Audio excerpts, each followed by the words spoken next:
is uncensored and is for adults only. Mature or immature, doesn't matter. You want me to quit eating Taco Bell? And we're not together anymore.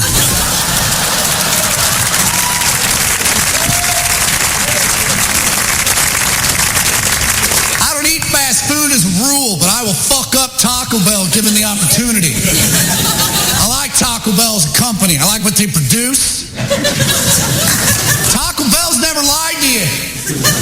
Taco Bell's never told you they were healthy. McDonald's will lie to you. They'll put out some bullshit commercial with a cattle rancher going, we got to raise our cattle right, or McDonald's won't buy them, chop up into burgers. Taco Bell's commercials are like, hey, we're putting shit in a Dorito. Get down here.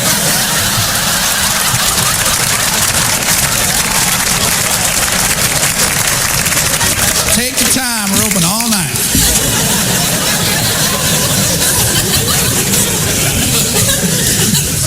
Taco Bell got sued 2 years ago. The college said your meat is only 38% meat. Taco Bell, in retaliation, took a full-page ad out in USA Today that basically said, fuck you, it's 80. That's an honest company. They're going, yeah, it's not all real. We're Taco Bell, but it's a B-. Go fuck yourself, all right?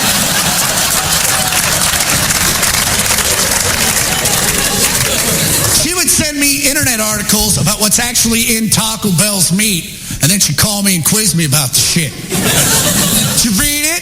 Yeah, I read it. Sand and sawdust. But if you had it, it's fucking delicious. If I knew sawdust tasted like that, I'd be chopping wood every goddamn day.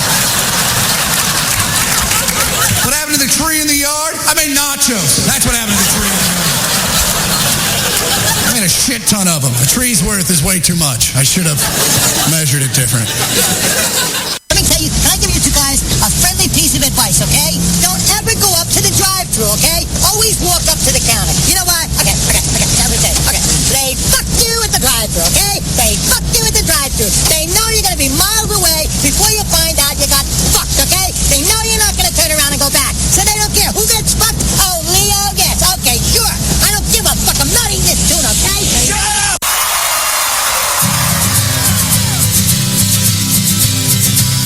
Have you ever put butter on a Pop-Tart? It's so friggin' good. Have you ever put butter on a Pop-Tart? If you haven't, then I think you should. I was sitting in the kitchen one day and I was itching to fill up my belly with the piping hot jelly of the best damn treat in the world. He's talking Pop-Tart. And I saw a stick of butter and it almost made me shudder and scream like a baby girl. I don't want a giant penis or a rocket trip to Venus. I don't want to win the lottery.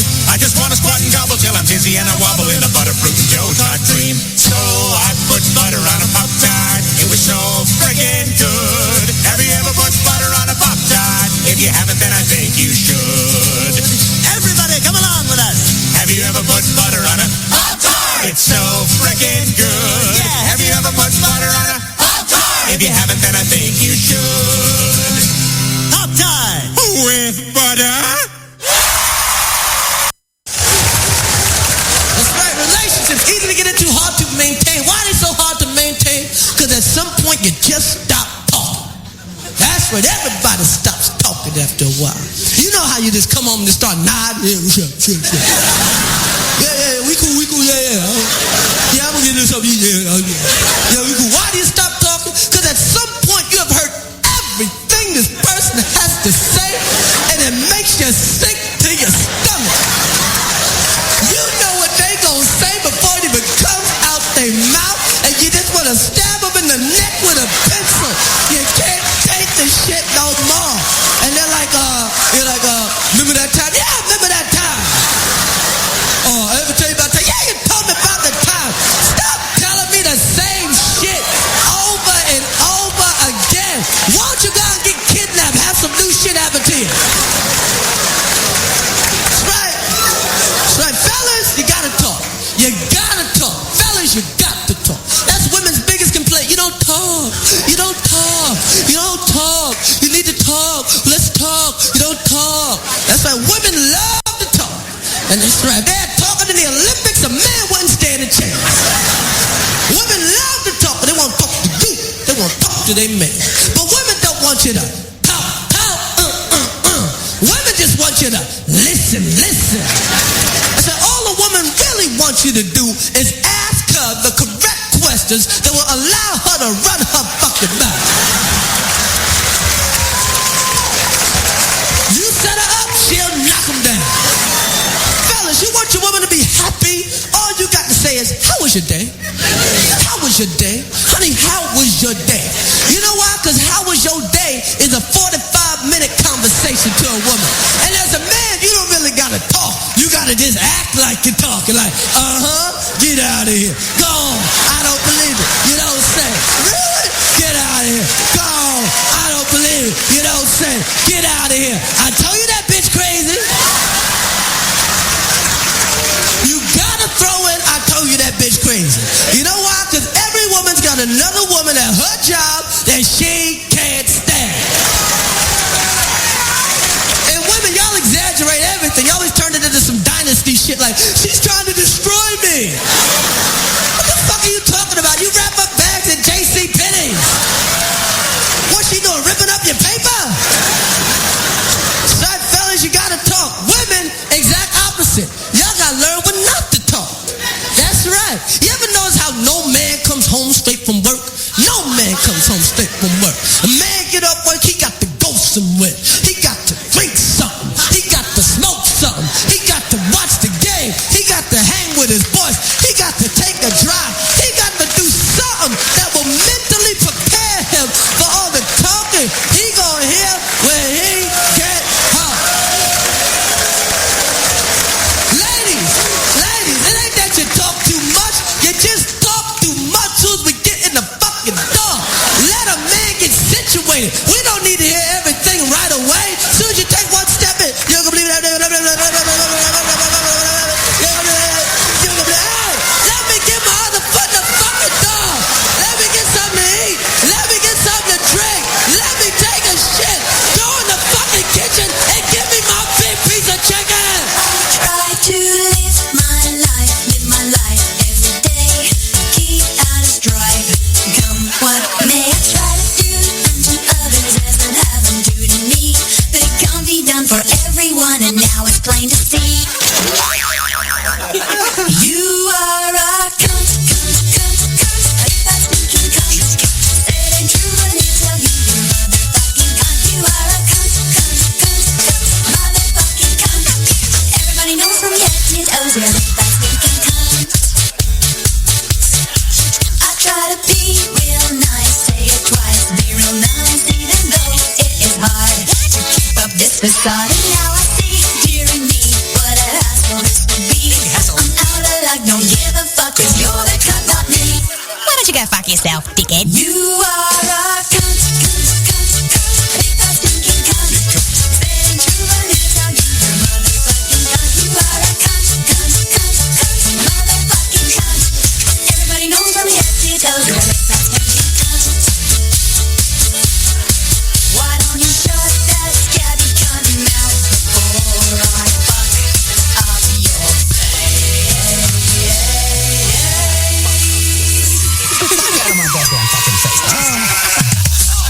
I try to be real nice, say it twice, good advice, even though it's futile. Fucking imbecile. I don't know why I try to deny this nagging itch. You maniac, gonna get you back, you fucking son of a bitch. You are a cunt. If I stinking cunt. Say it ain't true when you tell me you're motherfucking cunt. You are a cunt. Motherfucking cunt. Everybody knows from your head to your toes you're that stinking cunt.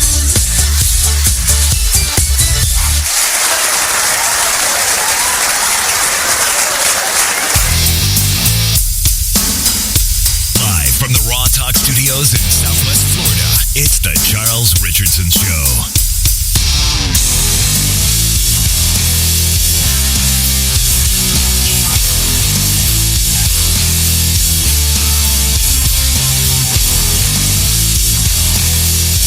Not used to sharing three mics in the studio here. I mean, obviously right now Alyssa's not in, so that would have been mic 2, but mic number 3 belongs to Karen. and she is actually present and accounted for. Sorry, gentlemen, she is actually wearing something very, very, it's covering most of everything. So sadly, we can't get the camera down there, but yeah, that's what we're doing with right now. So what's up? Happy Monday.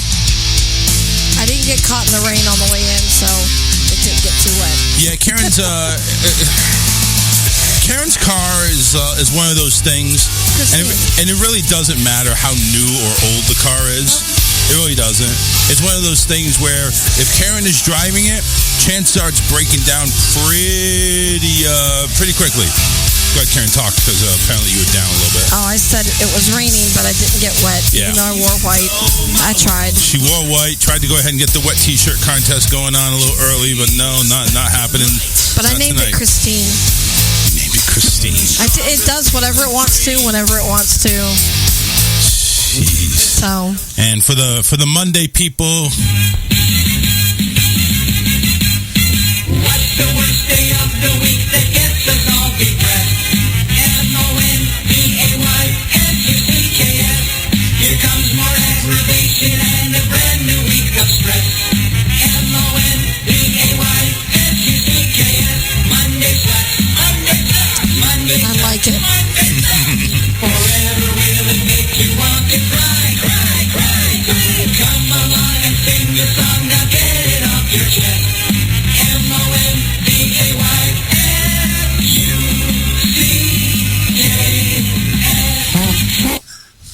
Yeah, because it does. Mondays do suck. But you know what? Today, Mondays do not suck. We have, or scheduled to have, I should say, Daniel Poppy Gonzalez joining us here. He is a stand-up comedian and podcaster, host of Danalize This. That's, kind of creative there. You use your first name there, Danny. Danalize This. He's actually does a lot of interviews. A lot of them there where, fellow stand-up comedians. He's actually in Texas, so Philip, actually, you may be able to go ahead and see some of his acts over there. I think he's over there in not Waco, but Austin, Texas. It's only about 5 hours away. Yeah. Oh, okay. So you're not that close then. That's just a hop, skip, and a jump. Yeah, right. Come on, 5 hours. Come on, right there. For any other state, you can drive across any state in the country 5 hours. Well, actually, you can drive across Florida from the very, very furthest part west to the very, very furthest point east in about 3.5 max, depending on how slow you drive. Yeah, the furthest I drove was from El Paso, Texas to Texarkana, and that's about right at 800 miles, and it takes about 10-12 hours to do. Right. So anyway, Daniel Poppy Gonzalez coming in about 7:15, about a couple of minutes or so, depending on when he decides to come on in. We'll go ahead and get him in as soon as he pops on into the backstage area there on our lovely StreamYard, which, by the way, I have some issues with. They have a thing here where it's like, okay, you can add a camera. Like, you add a webcam. Instead of using another program where you have to do your cameras and everything like that, they actually have an option now to add a camera. It's $20 more a month, which is almost double the price that I'm paying for it as it is, to add a camera. It says add a second camera and show them both. I'm thinking, so I can only add one camera? What if I have Alyssa and Karen in here? That's 3 cameras. I need 3 cameras, and if you're only going to give me... So I got a little bit of an issue there. So hopefully... The easy way to do that, though, is I gave my wife administrative privileges, so, she can come in. There's no real need to add that camera. If they just come in with... my wife can use her computer camera and come in, and it's no different than just having another guest. Well, I know that, but the thing is we're in the same room, and if we're talking in the mics, then it's the mics coming, the audio's coming through the mixer onto my channel. All the rest of them are going to have audio picking up on the rest. We have to probably mute them all, but... Yeah, not at all. It's the same, because I've done it with Tammy. The same thing. It still works the same because everything's processed through your mixer. So that shouldn't be too much of an administrative issue. We should try that. We should try setting up with one of these phones that we don't have there. Just put it on StreamYard and see what it does. Hey, I'm just saying, man. In the land of no ideas, the man with the idea is king, and here we are. Hey, it's not like I didn't have any ideas. It's just I thought it was a bad idea. Well, I mean, who the hell are you telling me it's a good idea? I'm telling you, it's a great idea. My idea is to twitch my nose and it all works the way it should. But you ain't part of that. You ain't part of that TV show. I'm sorry. You're still waiting to get cast on that one. I know. Yeah, that ain't happening. So Karen's here finally. But again, like I mentioned, Karen's car is like an enigma. Doesn't matter what car she gets. I mean, I think you've gone through like 10 cars in 2 years, haven't you? Something like that. 3. 3 in 2 years? Yeah, me personally 3. David's had his truck down, up, down, Well, it sounds to me like Charles is calling this 6 inches, right? I mean, he has no concept of measurements. I don't. You're right, exactly. Yeah, so maybe my measurements are a little bit off. That's okay. Listen, I have no complaints, and you know what? It's always what they say to your face is what matters, not what they say behind your back. I don't really care. Amen, man. You go right ahead. In my defense, the other two, the other two, the one I have now, we actually put out some money for, but I did look up reviews and stuff like that on it. It was only made for 3 years. It kind of bombed. It was supposed to be the luxury edition of the Dodge Durango. It's longer. It's got more options, this and that. But it's longer than 6 inches. Yes, and better be. But I had major electrical issues, which Chrysler recognized, and they would like replace. Of course, while it was under warranty, but they wouldn't recognize it in the sense of trying to come up with a solution to fix it, because they weren't planning on keeping this car for long term. So now, I of course don't find that out until things start going haywire on my own car. But I also had the person that had it prior to me put in an aftermarket stereo. And then I'm being told that it can be that's messing up with the wiring too. So warranty. So she's had to dodge rain here and there to just get to get over here. So now it's going to be $90 an hour for somebody to say, trace it down and tell me what it is. Yeah. Yeah. So we have our guest backstage. He is there. He is the host of the Danalyze This podcast. He is a stand-up comedian located there in Austin, Texas, looking to go nationwide and possibly take over the world, like with Pinky and the Brain. He's going to do that. Let's go ahead and welcome in Daniel Poppy Rodriguez. Mr. Poppy, how you doing? It's Gonzalez. It's not Rodriguez, dog. Oh, man. Somebody, you all look alike, right? Yeah, it's all Damn, where am I at? A Trump rally? What's wrong with you guys? Hey, man, look, I'm married into the Brown family. I'm part of the Can family by injection, all right? All right, listen. I'm not just any type of brown. I'm the best type of brown. I'm Puerto Rican, dog. Like Rodriguez? Like, what's wrong with you, dog? Well, you're part of the Can family, though. You're still part of the Can family. I was testing you to make sure that you knew your own name. You remember. Yeah, because I know how it is. Listen, I couldn't forget my own type even if I fucking wanted to, okay? I know, right? It's like, you know what I'm saying? Like, there's enough Puerto Ricans out there making a bad name for us, but my mother, mijo, always remember, you're fucking Puerto Rican, okay? You're not fucking Mexican, okay? Right. So let's get it right one more time. Daniel Pape Gonzalez. Appreciate it. Thank you for having me. Appreciate the opportunity, guys. You know what? Let's get right into that particular thing that could segue, because honestly, I'm sure you've been on stage many times. Hecklers, how do you handle them? I mean, somebody that's because I've seen you. I mean, anybody who's seen me live has a very hard time trying to heckle me. But when it does happen, let's just say that what happened to that guy, to Dave Chappelle, it's nothing that would happen if it happened to me. You know what I'm saying? Like, that guy going to the hospital was the nicest thing, because I know a little bit more than Dave Chappelle. Dave Chappelle's ghetto. I'm Puerto Rican that trains jiu-jitsu. So that Can family, man, you're great with knives, dude. Right on. You know what I'm saying? Yeah. Knives, Goya products. You know, that's all I do. That's all I do. Now, you mentioned jiu-jitsu, and I have seen some of your stand-up comedian. You're not that far along in jiu-jitsu unless that was an old comic. You're saying you're in a purple belt, the gay belt. Explain the why. Gay belt. It's 100% the gay belt. It's 100%. Why is it the gay belt? Because listen, I never got past green, and I was like this far away from purple. So it's like, did I finally get over and cross over that big line between gay and straight by getting the green belt? No. So fuck you. I didn't ask you. Let's talk like the art of jiu-jitsu. It's very, very hard to learn. It's like earning a doctorate's degree, right? Yes. It takes an average of 10 to 12 years. At white belt, you're learning how to walk. You don't even know how to talk yet, right? At blue belt, you learned a couple of words, you're putting a couple sentences together, but at purple, there's nothing cool about being a purple belt whatsoever. The upper belts in jiu-jitsu want to kill you because they want to keep you in your place. And all the white belts and blue belts want to kick your ass because they want to make a name for themselves. So there's a lot of taint in my face. There's a lot of balls involved. So yeah, it's very gay. It's a horrible. Like, I get it from both ways. I get it in my mouth and in my ass. You know what I'm saying? So yeah, that's pretty gay, especially if it's not wanted. The thing is about jiu-jitsu, you take two men who are rolling around on a mat in skin-tight clothes, you put that same situation in a motel room and it's fucking wrong, right? It's called Brokeback Mountain there, Philip. No, sorry, my wife tried to call me and she knows I'm in this interview. She was like, I'm going to call you anyway. Yeah, right. I want to do jiu-jitsu. What was that, Karen? You want to do jiu-jitsu? Yeah. I mean, women love jiu-jitsu. I think it's a... from the description, I'm thinking I'd like it. Well, she likes the dick in the mouth and the ass. That's what she's liking right now. The rolling around. Is there oil involved? Yeah. There might be oil. Sometimes. It's called no-gi jiu-jitsu. You wear spandex and you get really sweaty. Ooh.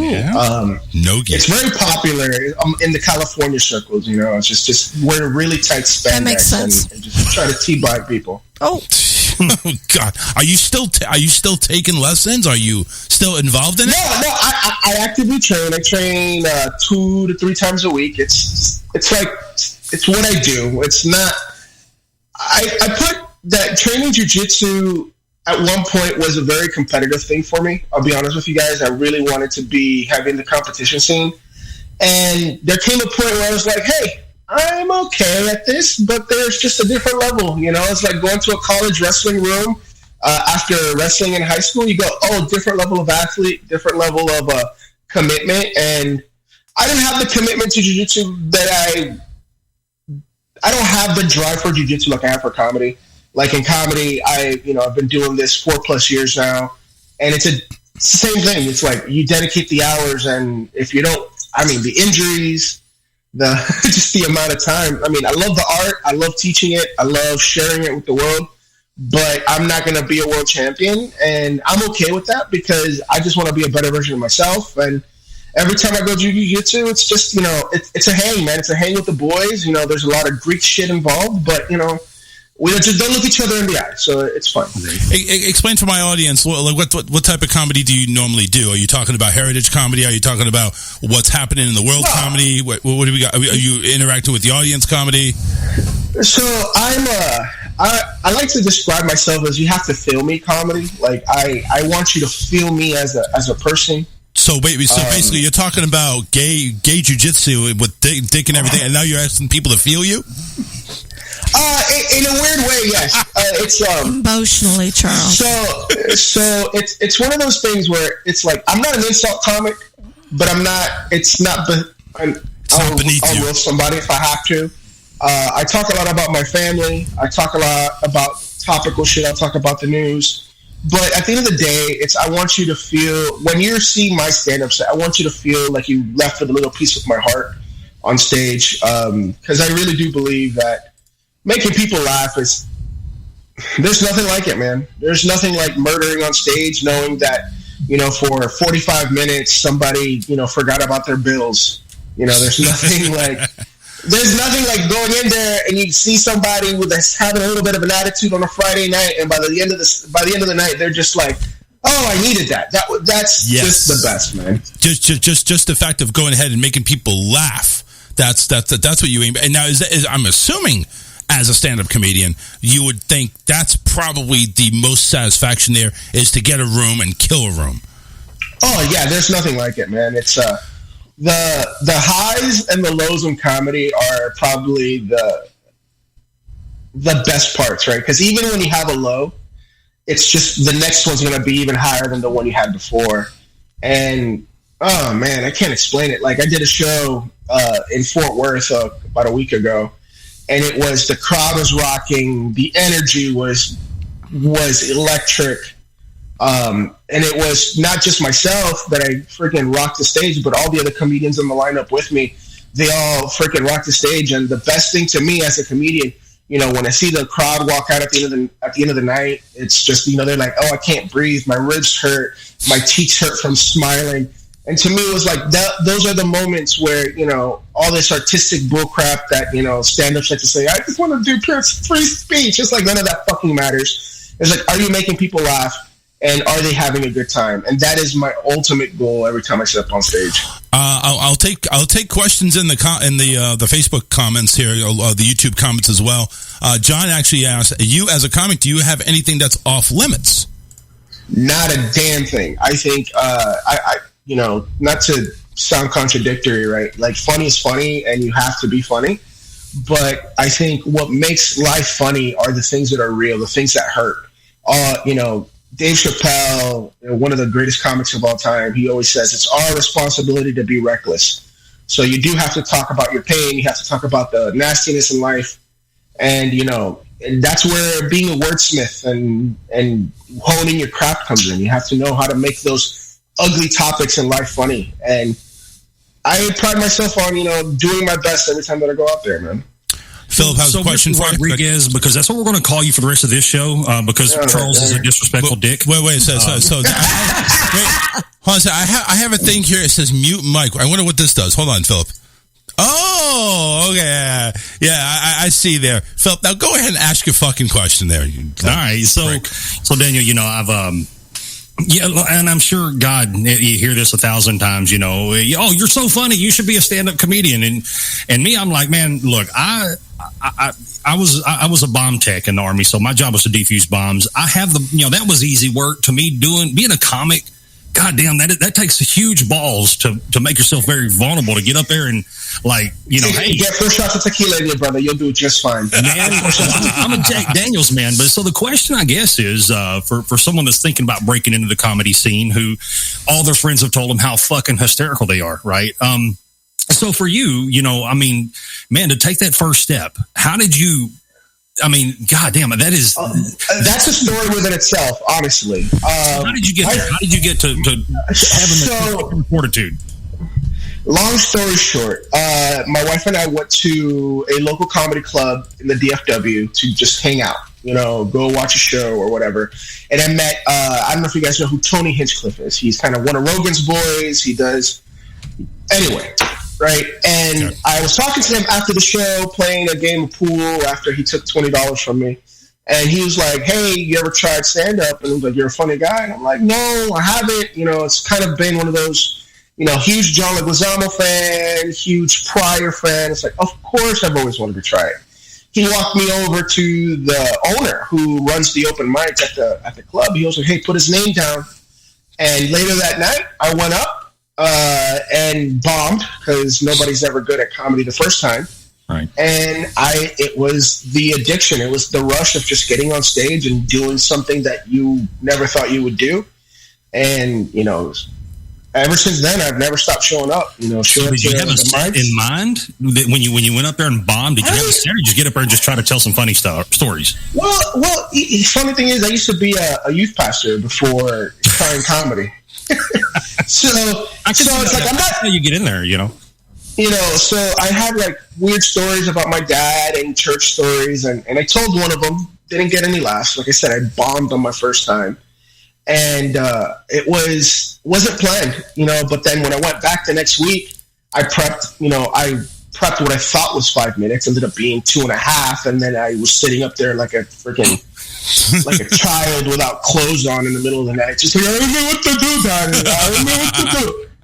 You know, and it was just the process of it, man. And honestly, more than getting on stage, I fell in love with the process of writing, the process of performing, the process of, you know, hanging out at the club, getting to know the headliners, you know, getting advice from them.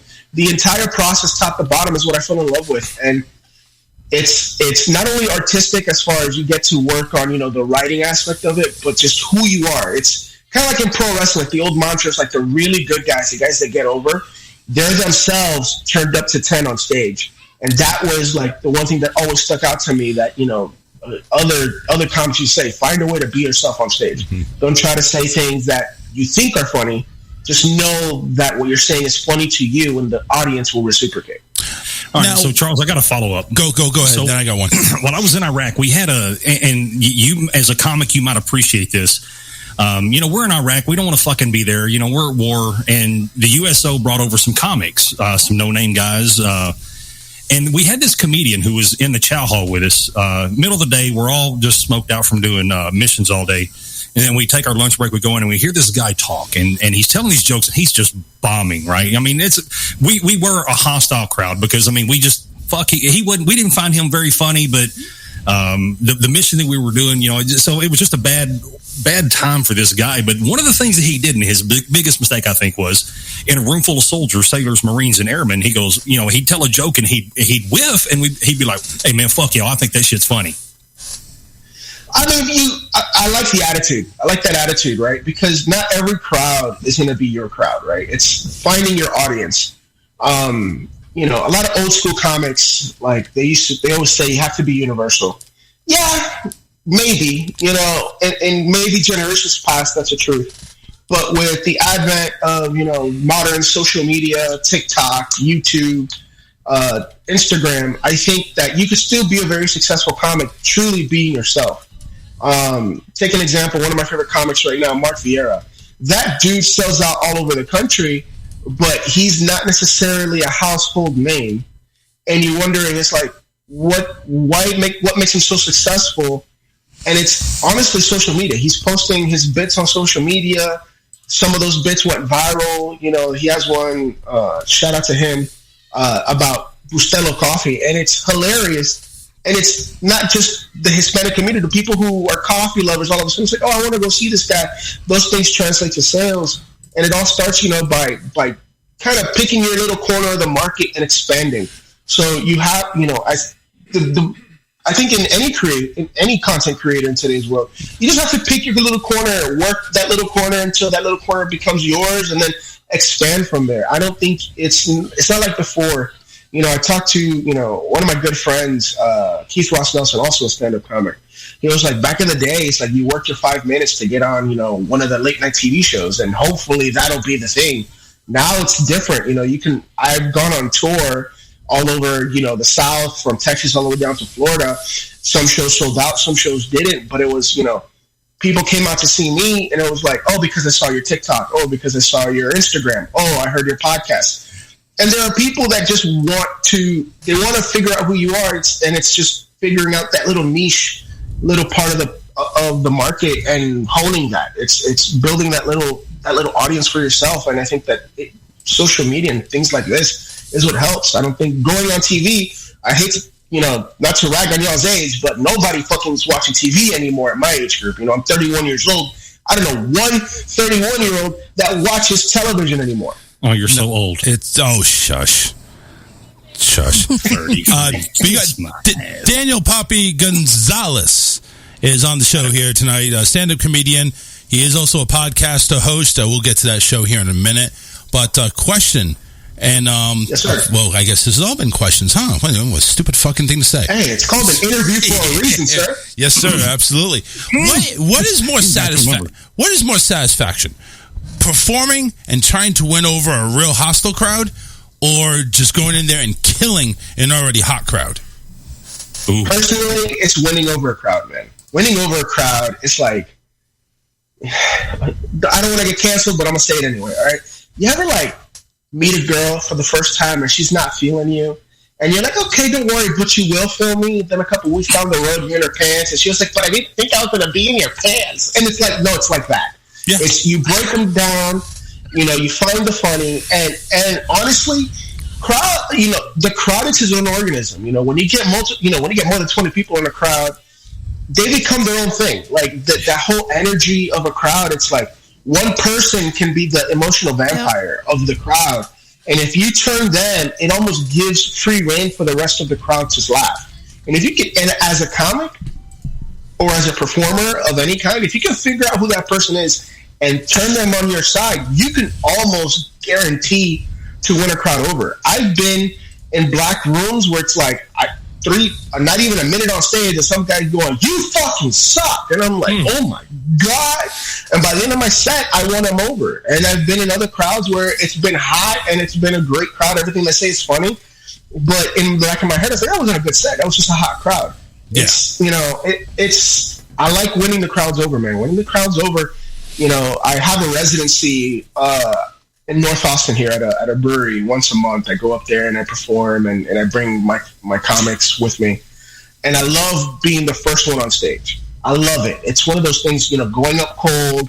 Yeah, they know there's a comedy show going, but, a lot of these guys never seen me before. They go, "Hey, what are you all about?" And once you get them laughing, it's like, okay, now it's the job for everybody else just to continue this train going. And I love being the guy to get the train going. Let's win this crowd over. I always like nothing like it. On a train too. I'm with you. Yeah. When you say your comics, how many comics do you travel with normally when you do a show? My comics, they're my friends. They're all fellow performers, and I rotate them in.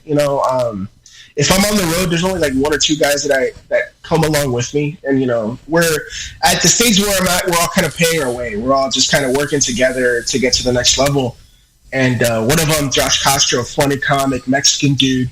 The dude is he's been doing it 12 years, freaking funny. Leonardo Joni, she's another freaking killer.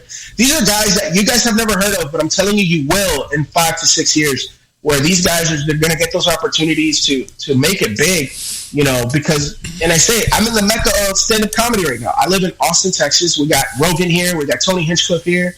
Everybody and their mama wants to come to Austin to do comedy. Mm-hmm. And it's one of those things, is like, out here, you have to be funny to even be noticed. You have to work to even be noticed. And it's not just going up and doing stage time. You have to have the entire package. You have to have your social media. You have to promote yourself. You have to, interesting thing, one thing else I learned while being on the road with older comedians and headliners, they always say, "Hey, you guys have it so easy compared to what we had it." And it's like, yes and no. Where before you have to go, if you lived in New York City, you're standing outside of the cellar and you have to bark people in to get stage time. And it's like, well, we're doing the same thing. Only difference is we're not sitting out in the hot ass freaking weather or rain or snow. We're reaching out. We're blindly reaching out to, Susie 0121 in fucking, Waco, Texas, that doesn't even think that comedy's a thing. She wants to listen to music, and I'm like, "Hey, come check this comedy thing out."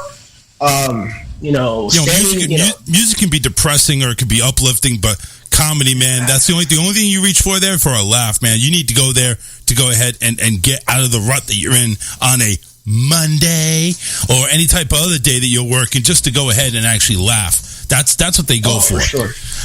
Sure. With your buddies and these stage performers that you go, do any of them get sour at you? Like, "Hey, why aren't you taking me on here on this show or that show?" And no. Rock, paper, scissors? There's always going to be people like that, right? Like, there's always going to be people that's like, "Hey, why haven't you booked me? Hey, why aren't you taking me on the road? Hey, why aren't you doing this?" And it's like, it's not about you, dude. And I'll be honest with you. This is something I think is a universal thing. It's like, why would I work with somebody who's not working? Mm-hmm. Right? Like, you know what I'm saying? It's not that I don't think you're funny. It's not that I dislike you as a person. But if you're not doing anything with what you've decided to do, let it be construction, podcasting. It's like, I don't want to work with you because you're not working. Because then I'm doing 90% of the work here, and you're just trying to ride my coattails. It's not about riding my coattails. It's about we're building each other up. It's a community. Yeah. Especially in the Austin scene, we're really big on community as far as building each other up, because it's a small, like, being a comic is a very small tribe. You think about, just think about the thing in your local comics. How many local comics do you know that are actually good? Like, there's a bunch of open micers and they suck, and then there's like 3 or 4 that are actually good. Those guys work with each other all the time, and it's not because they want to shun the open micers or anything like that. It's simply... It's like, I know that you're working. They're working their material. You're paying your dues. Yeah, they work their material. They want to test it out in a crowd, and hey, this not cutting. All right, I'm crossing this off, rewriting something else. Like guy over there, Billy Smith in the chat. Hey, Poppy, if you went camping and woke up with Vaseline smeared all over your ass, would you tell anyone?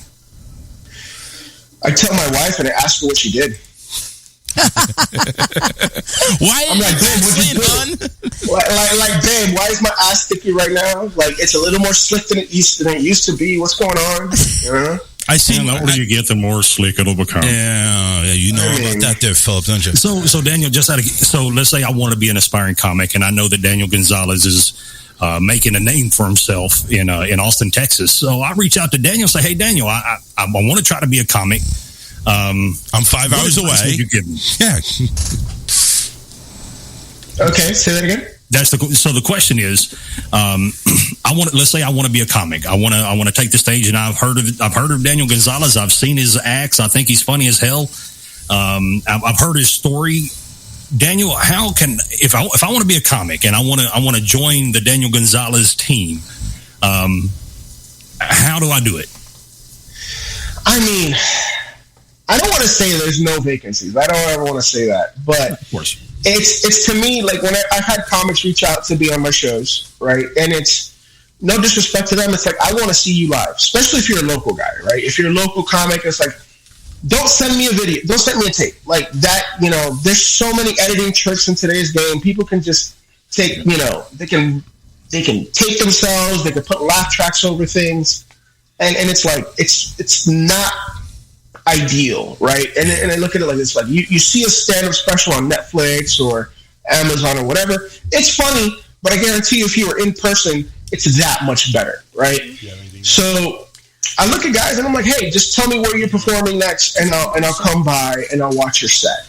And it's, or if you're gonna do an open mic, hey, I'm gonna do this open mic at this venue. I'll sign up for that mic too. I'll go work out and then I'll stick around and watch your set. Like, I want to see you perform. I want to see you want to gauge the talent to see if, hey, man, you got some tools here I can work with, or you need to get the fuck out of here. 100%, right? And it's not even, and if I'm honest with you guys, I don't even look for the laughs when seeing people perform. No, you look for the delivery. The delivery and the performance. It's delivery, how they handle hostile crowds, or is it just a hot crowd? It's like, I want to see them with the intangibles of an unknown crowd of strangers, right? Yeah. Because they're, if I put you in front of, if I book you in my room, and I'm, it's my name, right? Like it's a business, right? It's my name, right? It's like, I want to see you out there. I want to see you succeed. I'm not gonna put you up, but if I see you flubbing, your punchlines, or I listen to your set and there's nothing but premises and setups, but you're just acting a fool and people are laughing because you're making funny faces and you're like, no. Like, I want to see the process because, like I said, even if you're a very physical comic like Sebastian Maniscalco, the dude still writes like a freaking workhorse. Like the guy is thinking about the set from top to bottom, every little detail. You think all of it is planned, and I hate to say it, it's like it's a one-way conversation as a comic, but at the same time, I want to see comics work. And by working, it's like, I want to see you work through your material. If it doesn't land, are you dwelling at the fact that people didn't laugh, or are you moving on? Are you being a professional? How much confidence? How much confidence is it sucking out of you, or how much are you gaining out of that? I get it. Exactly. I get it. Karen actually has a question for you. If I can bring her in. I do. So, what are your goals from this level? Do you aspire to, get real big, or are you comfortable here, or how far do you intend on taking your career? Everything's impact. I want to have the most impact as humanly possible, right? I want to be. I always say to my close friends, I want to buy my wife a big old house with comedy money. That's really what it is. I want to buy a big old house with comedy money. He wants to be Jerry Seinfeld in a Puerto Rican form. That's pretty much not even Jerry Seinfeld, man. I want to be Daniel Gonzalez. That's it. I don't want to be Jerry. I don't want to be Dave Chappelle. I want to be Daniel Gonzalez. No. See, you failed right there, Poppy. You want to be Daniel Gonzalez. You want to be the best Daniel Gonzalez is because that's going to be the brand you want to make. Can't go ahead and make anybody else. That's exactly what I mean. I want to be myself at all times, and I want to make the most out of those opportunities as Daniel Gonzalez. I don't want to be this guy that, I don't want to be, I hate to say it, I don't want to be these guys that steal material. I don't want to be the guys that, I got TikTok famous and all of a sudden I'm booked, at Zany's Comedy Club in Chicago, and they're expecting me to do 4 nights 45 minutes every night, yet I don't have 45 minutes. No, I want to have the most impact possible while being myself and being true to myself as an artist. Because comedy is an art. I don't care what anybody says. It might not be respected, but it is an art. Oh, it's respected. It's respected out there. It is. You want to tell those guys at CNN? No. Well, you know what? I don't. Comedy. Yeah, they're a comedy right there. We ain't talking about. They're a bunch of funny fucks. Oh yeah. Anyway, but you're talking about. All right, you don't have 45 minutes. Tell me this: how much material do you have to write? Like, how many minutes do you think you have to write to get 45 minutes? Do you have to write like 2 hours worth of material? Have you kind of figured that kind of thing out yet, or are you still? So it's like this. I have, and I'm looking at my document right now, kind of across the room here. You got a cheat sheet. I'm looking at it, and if I was to perform every one of the jokes I've ever written, I have about 4 hours worth of material. How much of that is stage ready? Maybe 30 to 40 minutes. Yeah. Right. You're still testing the rest. I'm still working, and I think every comic is like that. I think when you talk to real comics who perform across the country, even regionally, right, they'll tell you the same thing. It's like, yeah, well, I have 30 minutes that are really tight, or I have 10 minutes that are really tight. But then they have all this other material that they're still working through, that they're trying to explore and play, and it's it's a process, right? Because what's funny on paper isn't necessarily funny on stage, and what's funny on stage doesn't necessarily translate to big time chunks of time. Sometimes it's one little line is funny, and then you have to expand on that idea. And it's such the process. I'm telling you, the process is where it's at. It's the writing. It's getting back into it, and it's taking the data points and just saying, "Oh, that's funny," and collaborative writing with other comics, writing on your own and exploring those ideas. That's where the fun is. Like the performing, it's playtime. It's like going to practice all day. Like, it doesn't matter what sport it is. The most fun you'll ever have in a sport. I would take it like you're practicing football all week, and finally Sunday comes, and that's where you're performing.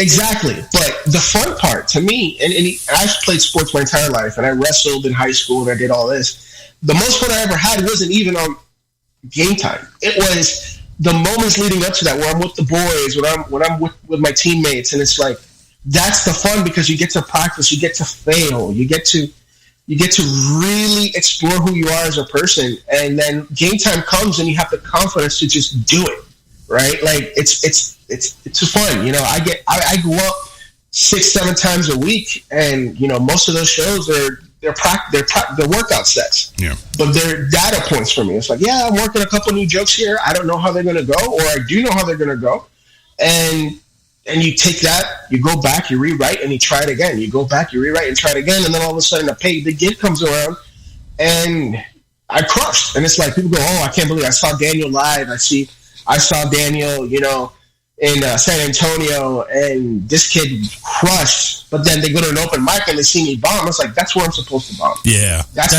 my gym. That's where you're making it all work. Daniel Papi Gonzalez on the show. Philip has another question for you. You're getting hit all angles there, Daniel. All angles. So Daniel, I don't want to sound too cliche, but when I think of great comics, I think of the George Lopez, Cheech Marin, Paul Rodriguez. To me, those guys are. I've seen all of those guys live. I've actually had the privilege of meeting a lot of wonderful comics in my career, but specifically for the Latin community, Paul Rodriguez, Cheech Marin, those guys. How much of an influence were they in what you're doing now? Dude, it's weird. I love Paul Rodriguez. I've seen him live. He's hysterical. His delivery, everything about him is funny. Everything, I love Paul. I love Cheech. I love Tommy. I love all these Latin guys. But if I'm honest with you, those guys have not had as much impact on my comedy as you would think. And it's cultural. And it's all cultural. I go back, like, my favorite comic of all time isn't necessarily a comic, it's more of a stage actor, is John Leguizamo. Like, the first stand-up special I ever saw when I was 8 years old, living down the street from you guys in Miami, Florida. My brother popped in the tape for Freak, and I'm like, this dude is just talking. I'm laughing as hard as I can ever laugh. And he's had more impact on my comedy as far as topic matter and ideas of where to go than anybody else. And it's not because, look, I'm married to a beautiful Mexican woman. I love my Mexican people. But it's just different, right? I grew up extremely Puerto Rican. I'm a son of a former Air Force, Air Force veteran, and I look at it and I'm like, I relate to his style and his stories more than I related to, George Lopez. Like George Lopez, I still think he's hilarious. I've seen him live too. I've seen him go through, when I started in Dallas, I've seen him come through a couple of times and freaking killer of a comic. And so much knowledge to pass down. But when I look at guys, it's like, no, I don't. I subscribe to the fact that you have to find your voice, and finding your voice as a comic, you have to look at people that influence you. Like Chris Rock was a big influence for me. Guys like Joey Diaz, another guy that as a stand-up, that I discovered him as a stand-up, not when I was a kid. I discovered him as a stand-up, and I was like, holy crap, how can I be that funny? And it was, and they all say the same thing. It's like, look inwards. Don't look outwards. Look inwards. Look into yourself and write from the heart, and everything will work itself out, What I appreciate about John Leguizamo is, I think it was his last special. What was it called? Latin History Morons. Yeah, I love that special. I mean, he opens up, again, I'm married to a Hispanic woman, and man, I learned so much about the culture being married to her. And so when I hear his jokes and I understand the delivery, and so, I mean, for a lot of comedians like you, who, because it is that cultural difference. I mean, there's a lot that happens in your demographic that's just so funny to people who don't know about anybody in the Can family, right? The stories are just so amazing, because it's so ridiculous. Like when you hear about the Kukui, when you hear about when you hear some of these crazy stories in these Latin communities. I don't watch scary movies because I'm Hispanic. You know what I'm saying? I believe it. I don't. It's all real to me. You think I'm joking? That's not even a joke. It's for real. I know you're for real. I know. You ever seen Paranormal Activity? Every time I hear a weird noise at night, I'm like, babe, that's like the cool. You should shut the door, put your feet under the blanket. Why do you think I sleep with the TV on? I don't want to hear that shit. Oh my God. I walk around the house with the anointing oil, bless the house, and then go to bed. You know what I'm saying? Yeah. When you move into a new place, you call the local priest to have him come bless the house because you don't know what kind of juju was in. Oh, for sure, man. I call the local Hispanic pastor. I'm like, hey, do you know the babalao? I need to come get the spirits out of here. Where's my Cuban at? I need a pastor, I need a priest, I need a let's take care of this because I don't need no bad juju in this place. You know what I'm saying? I don't see any crucifixes over your shoulders. Get the Ouija. There's one somewhere. They're all at the doorway, just keeping people out. You know what I'm saying? So I seen one of your bits on, and by the way, if you want to go ahead and check them out on Linktree, put up Poppy the Comic, hashtag it. You get all his links. Excuse me. You got all those links. You have one from the Blind Tiger Comedy Club. There's another couple of stand-up clips that are on there. Then you get into the real good stuff. You got the Snapchat, the iTunes, the Facebook, the iHeartRadio, the De-Analyze This merchandise. Let's talk about your show real quick. De-Analyze This. Explain to the folks what this show is all about. So I've been podcasting for a long time. I've been podcasting since 2016. The name has changed a couple different times. But De-Analyze This came out of necessity. The pandemic hit March 2020, and everything was shut down in Texas for 4 months. And I missed performing. And basically, I was like, I need to find a way to work through material and be able to talk to people that I love doing, because I love this space. I love podcasting. It's one of my good friends. She always says, "You're really good at talking." It's like anytime you get to talk, please talk, right? And it started basically me trying to work out material on my own. Then people, you put out a couple episodes, and then, other comics and other artists want to come on the podcast, and it's turned into its own thing. And the podcast, I'm very proud of it. I'll be honest with you. It's one of those things where I've poured my heart and soul into that little thing, and it continues to grow. iHeartRadio picked us up. That was pretty awesome. I've been featured in a couple of magazines here locally, and there's supposed to be a Comedy Wham, which is a local website here in the Texas, Austin area that wants to, feature my podcast. So it's growing, man. And it's all me just looking to get more information about this thing that I love to do, and it's stand-up. And it doesn't necessarily come from other stand-ups. Sometimes it's musicians, sometimes it's writers, sometimes it's, people who've been in entertainment so long that they have knowledge to give, and it's just me asking them questions and taking notes. That's all it is. And I know people love to hear that. I think everybody loves to hear the process of how they made it, talking, like I interviewed Bruce Valanche on my podcast, and his process and how he did all his writing for the theater, and even, working with stand-ups, because he's a comedy writer himself. Working with stand-ups just taught me so much on the process, how important it is to be collaborative, how important it is to get on stage and try it and fail. And I say that a lot, is you have to fail to get good. You have to fail. And it's an important thing, man. Talk to me about this one episode, because you said you don't watch horror flicks, but you did a show on Friday the 13th with an astrologer and a tarot card reader. Explain that. Explain that. So she's a good friend of mine, Christy Bellich. She's a phenomenal stand-up. She's phenomenal. She's the sweetest girl in the world. And I hit her up like a couple of days before we recorded. I'm like, what are you doing Friday? And she goes, well, I ain't doing nothing. I'm stuck in the desert. Just kind of, working. She's working out in California right now. And I'm like, hey, let's do a podcast. And let's go over my horoscope and see what's going on a Friday the 13th. And let's talk about the universe. So, we sparked up some left-handed. Did that freak you out at all, man? I got so blasted on some left-handed cigarettes that I don't even remember half the podcast. I haven't even listened back to it, but apparently it's doing really well. So go listen to it. It's crazy. Oh, yeah. I was listening to some of this stuff that she went ahead and said what your astrological sign is. I don't know what the fuck that is. I don't. It's what's crazy. It's like, and if you're like in the Latino community, right? Like in general, we grew up with a guy called Walter Mercado. They made a documentary about him on Netflix, Walter Mercado. And I'm like, I remember watching all this shit with my grandmama when I was a kid, and even then I'm like, what the fuck does all this mean? And she's like, it just means that you're gonna do great things, mijo, you're gonna be fine. And I'm like, but where the money at? Oh no, you're just gonna be fine, not wealthy, fine. Like you'll live. These brujas. It fascinates me, right? Because talking to people that are in that space, especially, I don't know, you guys remember a show called Coast to Coast AM with Art Bell? I've heard of it, yeah. Yeah.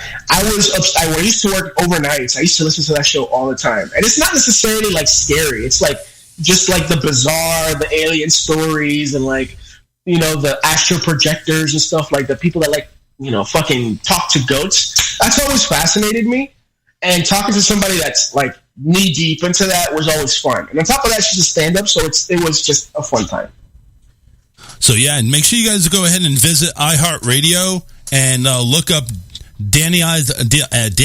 Say that again for me. What is that? Danylize. So it's like analyze this, but Danylize.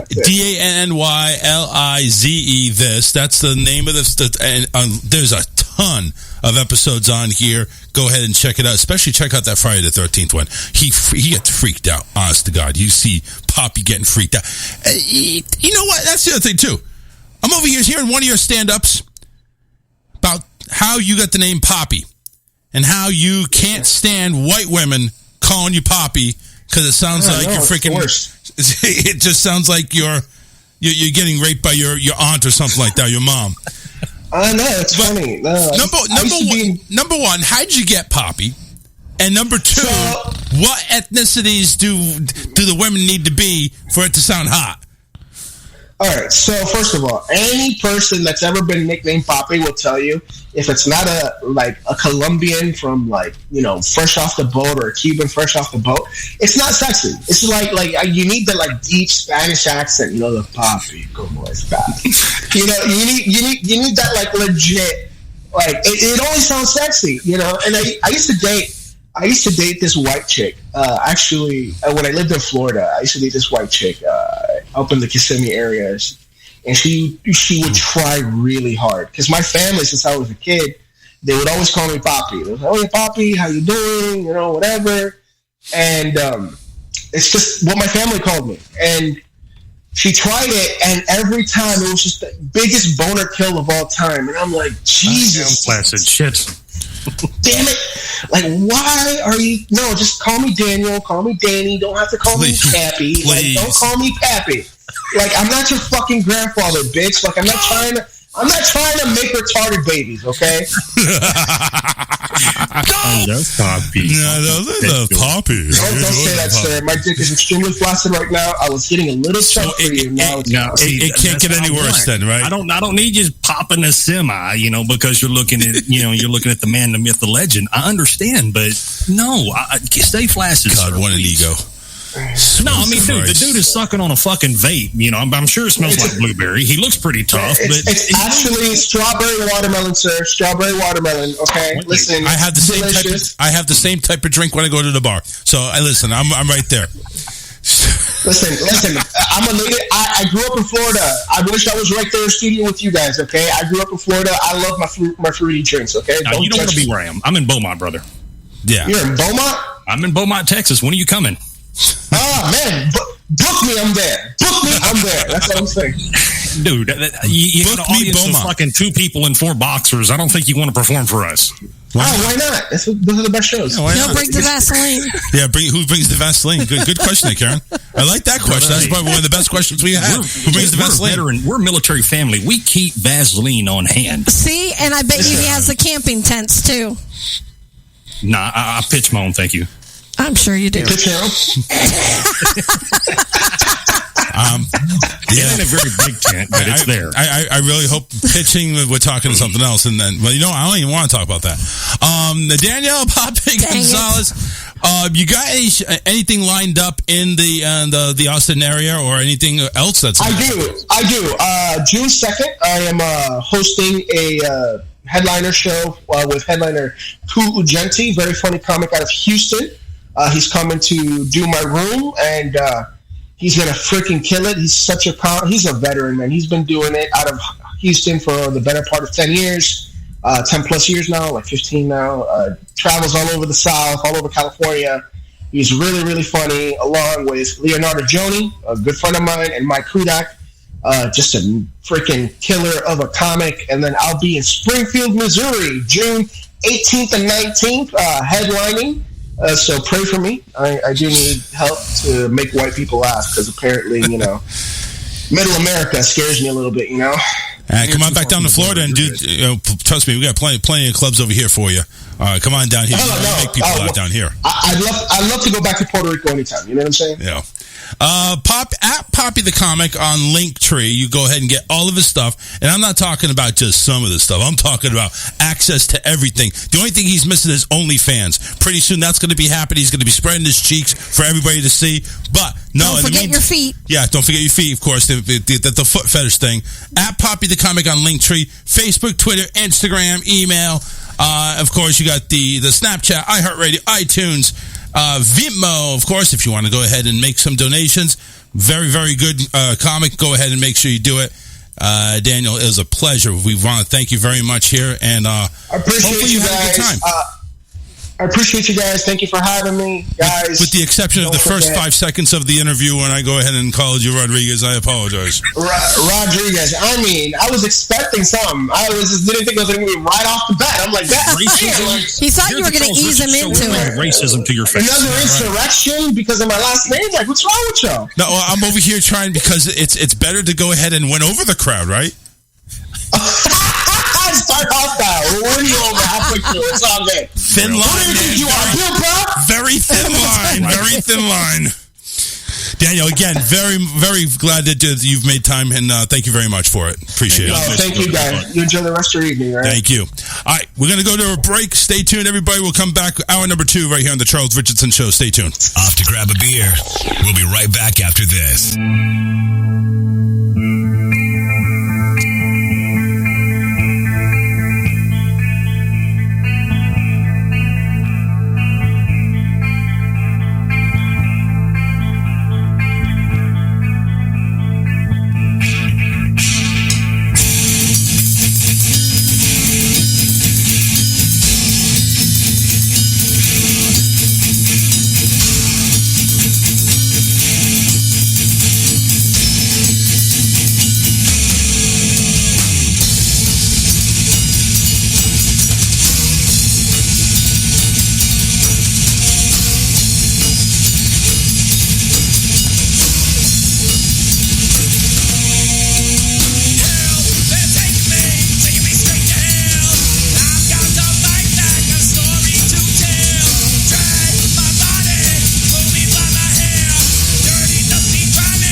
the latest Live at Gotham podcast from ComedyCentral.com.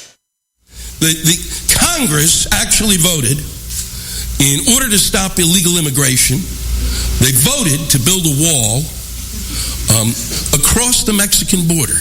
And that wall would be 750 miles long.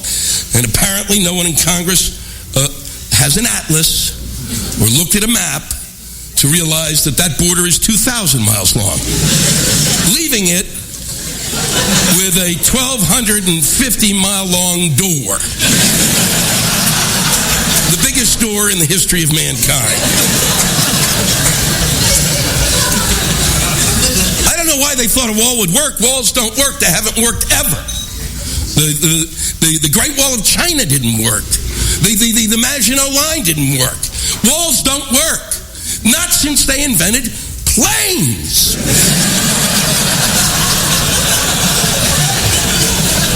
And I don't know what makes us think that we could actually build a wall. I don't think we could do it. We're having trouble building the levees in New Orleans. We're not even getting the homes done there. Apparently nobody can build things anymore. And I firmly believe that if we were to build this wall, that it would be 12 feet wide and 750 miles high. And the contractor would be standing there before the congressman arrived going, son of a bitch!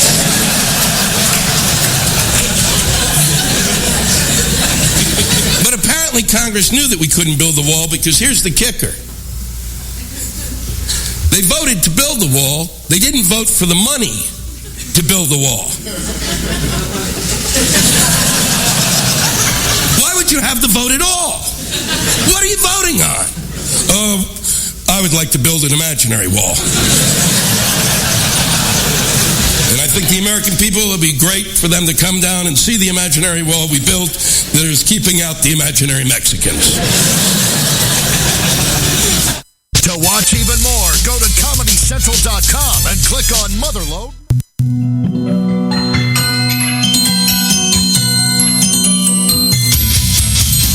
a pussy. Call Charles now. 813-699-5353.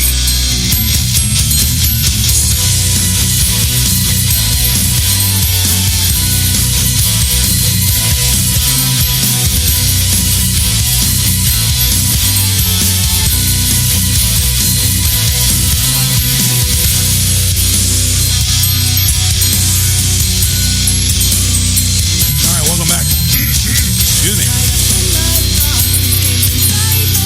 813-699-5353. I'm going to show some love over here to the woman to my right.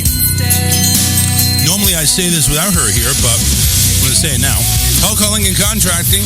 They're the team to go ahead and handle all your home improvements, lawn maintenance, car maintenance, and a lot more.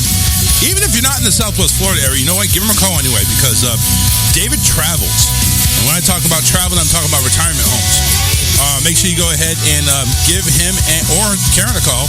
The one number is 941-204-1264. Again, mainly in Southwest Florida, but if you need a big project done, and I'm talking huge, Caroline, huge, make sure you go ahead and give him a call anyway. 941-204-1264. It's Hull Culling and Contracting, 941-204-1264. All right, we got the gang all back in here. Philip is back on with the mic unmuted. Alyssa's in here, so we're going to go ahead and go 3 wide on this thing. There we go.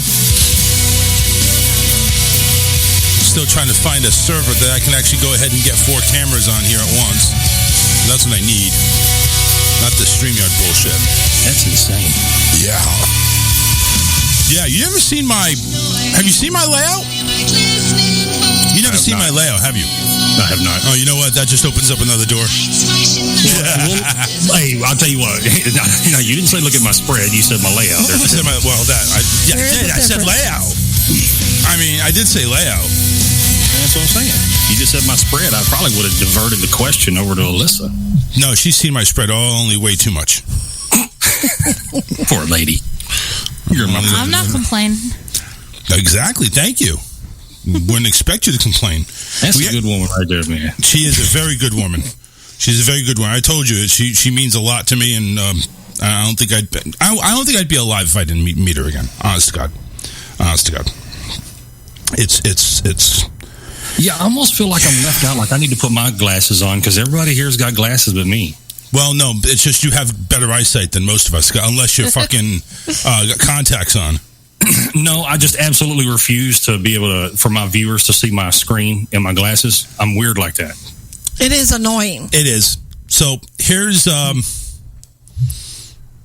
might as well go ahead and do that. Yep, yeah, see, that ain't going to work for me. No, it's not. No, don't do it, please. God forbid, don't do it. Well, no. I mean, there it is. I mean, it's fucking horrible. What the fuck? Look like a nerd. Were you trying to call me, motherfucker? No, I said I look like a nerd for me, for Philip Blackman, not Charles Richardson, not anybody here. Calm yourself, calm your tits. You're acting like a Democrat. Calm yourself. No, when I would do lives for jewelry and I tried using like the light ring, the only thing I could focus on was seeing the reflection of that light ring on my glasses on the screen. And it was annoying. So then I was like, okay, I'll take my glasses off. Then I couldn't see anything. So I'd have people commenting like on what number they wanted. I'd have no idea. Because you'd see me squinting trying to see. I'm like, I can't win. I couldn't figure out how to position it either. It's like, oh well. So when I'm trying, like when I'm doing some segments, like I had a guest tonight. When I was reading his bio, like I put it on Microsoft Word and I blow it up like 16 font, double spaced. You know, I'm very much. It's like the whole screen says pop, and then you have to scroll down P.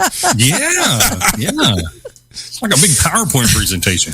Yeah, I've got bifocal, so I don't have to blow it up that big, but I still have to, like, even on my, and I find myself, like, especially if I have to do something on the phone, you put in the password and everything, and then I'll catch myself hitting the forgot password rather than the login little button, and I'm like, okay, expand it out bigger, because apparently you can't see where it is.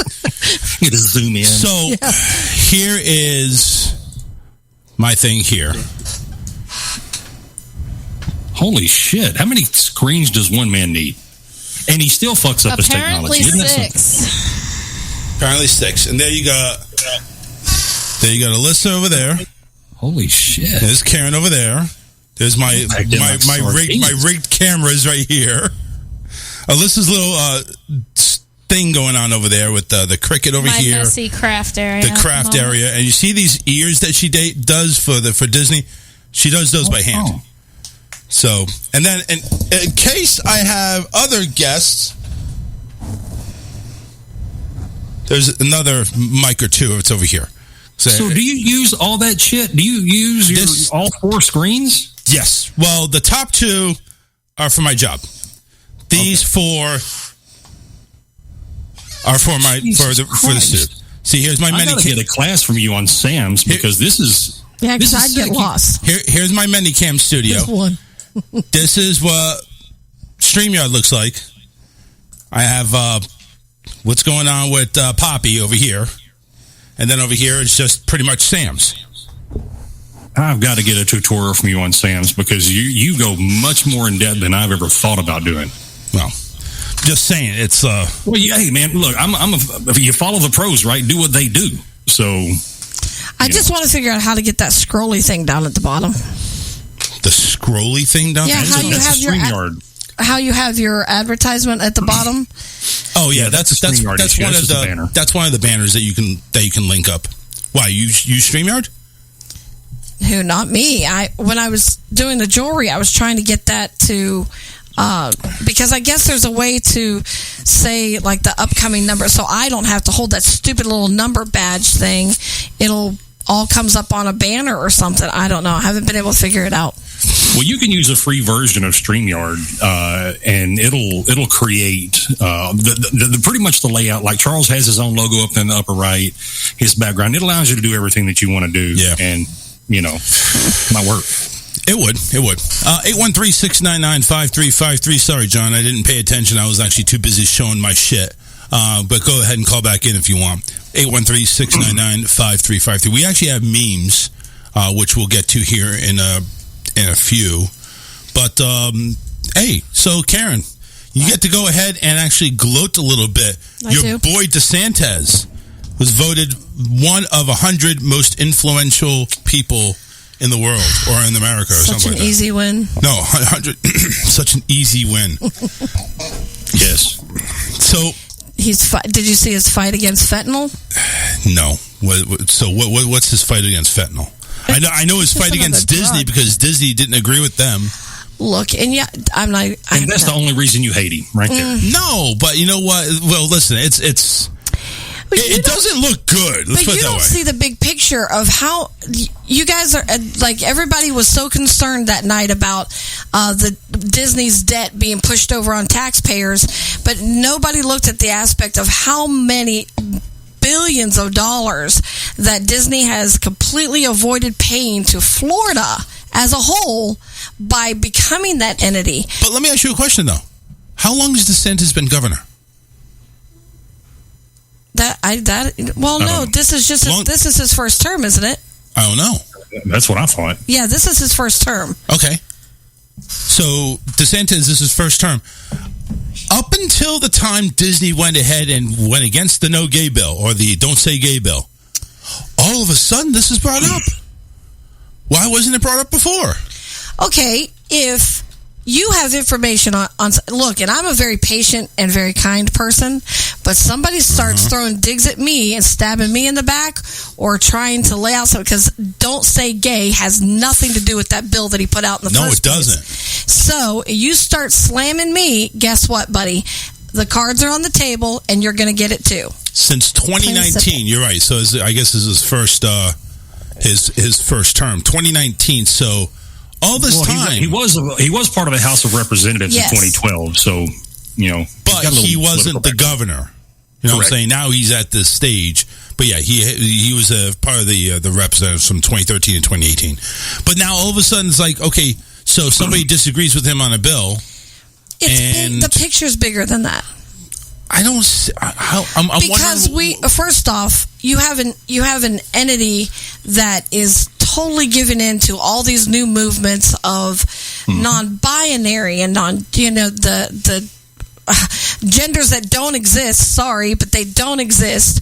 And when you have a large, huge, influential entity being able to push that, when he's trying to help correct that, then yeah, I can see saying, well, this is worth fighting. So you want to stab me on my bill, then. But it had nothing to do with stabbing him on the bill. The bill passed anyway.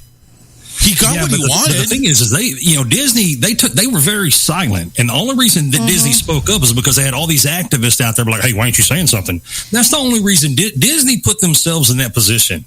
Because people don't realize in the state of Florida how much Disney has their hands in, how many television stations they own and govern. They don't just own them as, oh, hey, I want to have these television stations. No, they control content. They don't understand how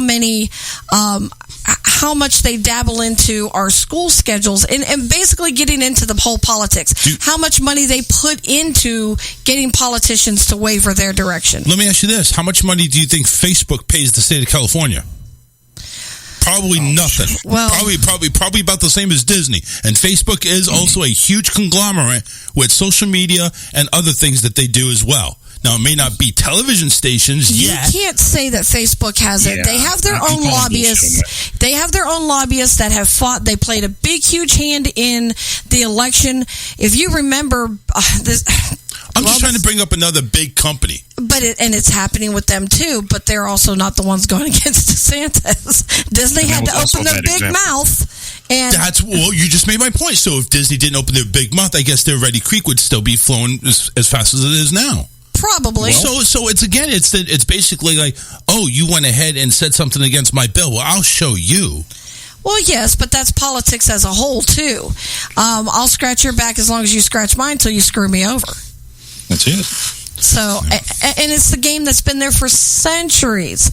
But I just don't blame them for calling it out on it, and I don't foresee it being first off, if it completely goes and stays with his executive order, I'd probably be really surprised. But if it does, I do not see it as being such a hindrance to the state of Florida like everybody was up in arms thinking it's going to be. I actually see Florida gaining more revenue, at least being able to pay for, the police and the roadways and the trash and like everything everybody was worried about. To me, that was the smallest interest in the whole situation. But that was just me personally. Those weren't my concerns. I wondered how far Pandora's box was going to be opened on all that Disney has its hands dabbled into. And Pandora, isn't that owned by Disney or something? Probably. Everything they have their hands dabbled into isn't all, nice.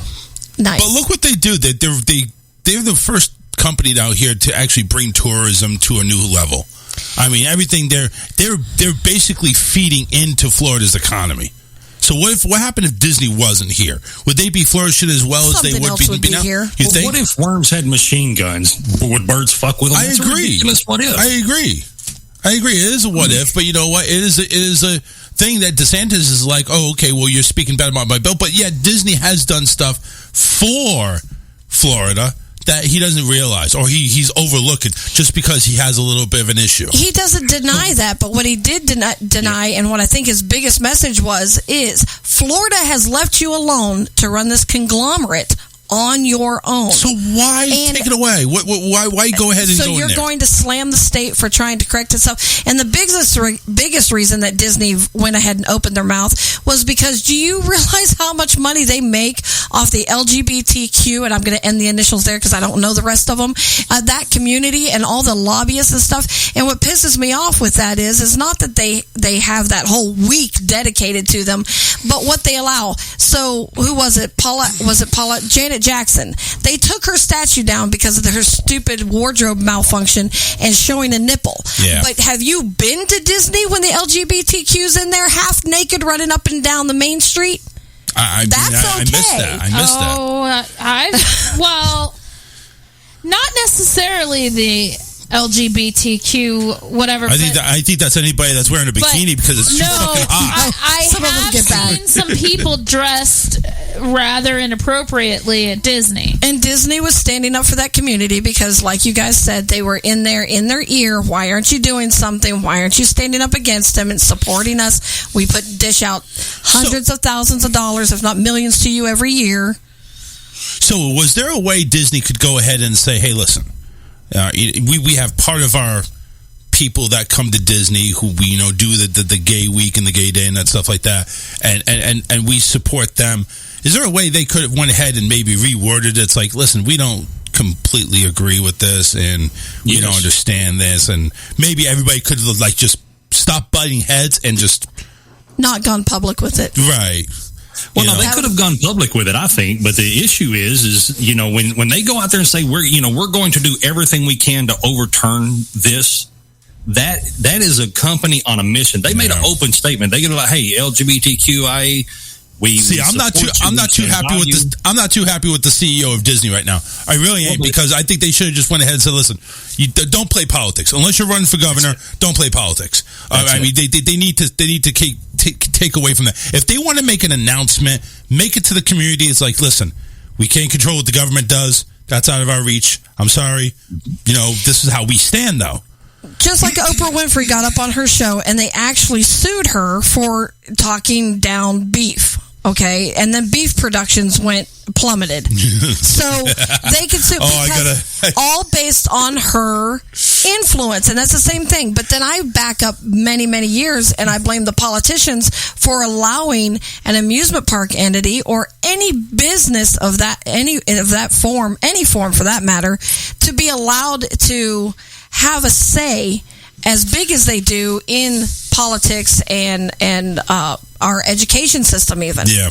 They should have never allowed that in the first place. So, talking about beef. It's what's for dinner. Let's segue out of Disney and let's segue on to McDonald's and Wendy's. So, apparently, Wendy's and McDonald's are being sued over burger size and accused of false advertising. I'm over here like, about fucking time. You take a look at the Big Mac on a big screen and you see how beautiful that thing is. But it's beautiful. I don't care. They do all kinds of tricks. I've seen, like all the stuff that they do to make it look nicer for pictures. It's not real food. Have you gotten real hungry for, this is what this says right here. Have you gotten real hungry for a burger after seeing an advertisement for the latest fast food creation, then ended up disappointment because of what you got was nothing like the ad?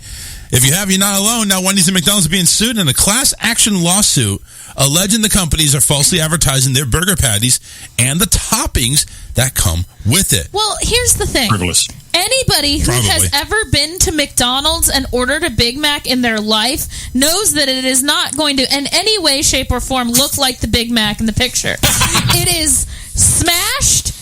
The sauce is everywhere. There's lettuce all over the place. It's a mess. It's a delicious mess, but it's a mess.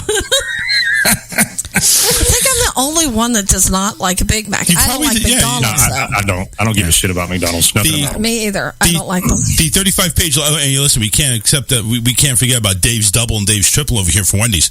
The 35-page lawsuit naming Wendy's and McDonald's is the second such suit filed within months, as Burger King was accused of the same thing, according to NewJersey.com, NJ.com. The lawsuit reads, Wendy's materially overstates the amount of toppings and the size of the beef patties for nearly every menu item in its current advertisements. That's what the lawsuit says. The plaintiff in the case, Justin Chimeni, said that Wendy's undercooks its patties to make them appear 20% larger than those that they sell in their restaurants. He accused McDonald's of doing the same thing. He went ahead and continued, the Wendy's and McDonald's advertisements for its burger and menu items are unfair and financially damaging customers as they are receiving food that is much lower in value than what is being promised. Let me put it to you this way, motherfucker. You want to go ahead, how much do you think you're going to pay for this Big Mac? Okay, Big Mac goes on for like $4.49 a sandwich. All right, you go ahead and go to Five Guys and you get that beautiful freaking double beef patty with cheese and any motherfucking toppings you want, and you're paying like $8 goddamn. What are you being overcharged for? You don't want it? Go to Five Guys. Get a real beef patty or whatever. Just go. Get the fuck out of here. All right. And you wonder why we're the most obese nation. Obese? What are you talking about? You call me fat? This is what we need to sue on. Jesus Christ, we got people suing because your burger, your shitty fucking hamburger isn't as big as we want it. Yeah, make it yourself. Yeah, your shitty burger is more shittier than I thought it was. I mean, I expected shit. This is shitty. I mean, this is the same McDonald's that charges more for a salad than they do for a hamburger. That is really yes. Yeah, they don't keep salad on stock very much because they don't sell it. Chimeni is seeking monetary damages. Chimeni is seeking monetary damages for all Wendy's and McDonald's customers who said were deceived by the ads. He is also asking the court to require the companies to discontinue deceptive advertising practices. So what are you going to do? Are you going to go ahead and take this ad that shows this girl going ahead and taking this big fucking thing, pushing it right to her face? The sandwich is about the size of her face, and she magically opens her mouth wider than the sandwich, puts it in, and all of a sudden you have all this goose coming out, the Big Mac sauce coming out, and then you have the fries, crisp golden brown, and you dunk them in a ketchup, and ketchup flies all over the fucking place in slow motion. I mean, what are we doing here? Bring back Where's the Beef? They'll just show a picture of the messy Big Mac in the box with lettuce all over the place and the sauce everywhere. This is after you've eaten the burger. There's still 10 pounds of lettuce left. For real. There's still 10 pounds of lettuce left. Yeah, these lawsuits, they're garbage. This lawsuit ain't going to go anywhere. It's going to get thrown out because it's stupid. There is no one. This guy's going to be hard pressed to prove financial damage. Because because of the point that you just brilliantly made about going to Five Guys, right? If you want that great big old hamburger, upscale, then you're going to pay for it. Go somewhere else. I mean, listen, you want that Whopper? I'm sorry, I don't care what the fucking size that Whopper is on screen. It's fucking big in my hand, and I'm talking about the sandwich I eat, not the other thing that's in my hand. right now. So neither Wendy's or McDonald's obviously respond to the post for comments. So obviously they're going to keep it hush hush, and they're just going to say, "Listen, how many McNuggets is this going to take for us to get us? We need a 20-piece." And he'll settle out of court for a lifetime supply of chicken McNuggets. Yeah, exactly. This is stupid. It ain't going nowhere. The chicken nuggets that aren't as advertised. Yeah, they're not as advertised anymore. It's all white meat. No, it's not. I see some dark in there. That's because it's cooked, sir. My daughter's friend went last Wednesday and got the 40-piece nugget. Yes. And then called us like 45 minutes later and said she wasn't going to church because she had an upset stomach.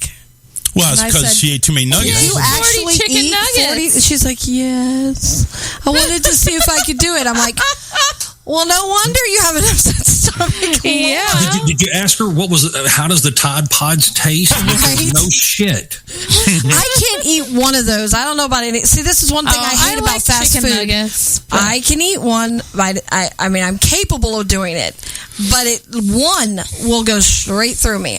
You love your body. Good for you. Well, I don't like fast food. I don't know if I love my body right now or if I'm proof of it, but you don't know. I don't care for fast food. And the other reason I try to steer away from it is I can take the family out and spend the same amount of money at a sit-down restaurant as I do for fast food, unless I'm buying from the dollar menu, which who wants to do that? Because everybody wants the whole meal and they want their drink. So that's another reason I said you might as well have something. I don't want to say it's perfectly healthy, but to me it's better. It's cheaper just to cook at home. I mean, I agree. But it's like you have to have the effort, the desire, and to be awake to cook at home, and we don't have any of that. We fall into the fast food trap. Yeah, well, you know what? We try to stay away from it. We tried to go ahead and go to Culver's. It doesn't work. Culver's is not fast food. Culver's is medium food because you have to wait longer. Small though. What? Their portions are so small. Well, hold on a second. Really? What's an average portion to you? Do you realize if I held up a can of SpaghettiOs, that's a feeding of 4? You realize that, right? No, that's a feeding of 4. It's 2. I'm pretty sure it's a serving of 2. Yeah, but I don't even that. I don't eat SpaghettiOs either. But I'm just saying that's the portion. And I think Culver's is a big portion. You don't think Culver's compared to, let's just say, McDonald's and Burger King, even Wendy's, is smaller? I think Culver's is average size, because obviously we're not comparing it to Big Mac. We're comparing their Butterburger. Well, I don't know if you guys eat fish, but... I do. Okay, so I eat the fish. I eat the fish fillet. Fish fillet, yeah, the fish sandwich is much better than McDonald's. Much better. It's much better than any. But size is pretty good. Size is good because they use a whole fucking fillet. They don't use a square I only portion. got this little small. It seemed like half the cod. Well, you need to find out who's the fisherman over there. I get the chicken sandwich at Culver's a lot, and that seems like it's. I'll tell you a place that has like stopped in time, and they just don't seem to realize that time has passed by and prices have increased, and I hope they stay that way. Is a little like pit stop off the side of the road on the way to like Winter Haven. So down 17. Well, you guys pass it all the time. Probably, the barbecue pit place. Oh, we see it all the time, and we never stop. $7.99. You guys like pulled pork? I mean, that's just one of the things. David is obsessed with their pulled pork, but you get one of those ginormous rolls, and it literally is like that big around, and there's enough meat on there to make 2 of those, a big thing of fries, another side, so I usually get coleslaw, but David does double fries or baked beans, and your drink, $7.99. And I'm like, so you just stay lost in time back here. There's a now. Does it go right through you? Are you running for the border like a little bit later? No, it's all fresh cooked. That day, in they start their smokers at like 6 o'clock in the morning. There's a Chinese place in Northport next to Publix. Okay, I know where you're at. That's real cheap and good. Is it good? Yeah. See, I've seen it, but I've never tried it because those smaller spots sometimes scare me. Well, I had tried it because one of my coworkers had suggested it when I was working. Well, I still work over in that area, and she's like, it's really good and it's really cheap. And sure enough, I've been over there a few times. We had the best Chinese buffet when I lived in Cape Coral, and once I moved out of Cape Coral, I used to go back. Well, I went back one time, but it wasn't there anymore, and I thought I was going to cry because I really, really liked this place because it was one of the few Chinese places I could go to, and I wasn't sick halfway through the meal. So, but come to find out, they got shut down because they were taking the meat from the dumpster from the Winn-Dixie right up the plaza from them. And I'm like, oh, well, it was tasted really man, that was... Now, there's your lawsuit right there. Yeah, that's something you can really sue over. Well, at least it wasn't cats, right? Well... I don't know. Maybe cat would have been better. Fresh kitty? I'm not so sure that either one is something I'd want to eat. My God. But yeah, I was like, oh, all the years we ate. All the years I've loved their Every food. one of my kids learned how to use chopsticks there and everything. Memories. Yes. Yeah. Let's go to memes because we got them loaded up and we're running out of time. Do you have good news? Yes, we do. Okay. All right, let's go ahead and load up the memes. Memes.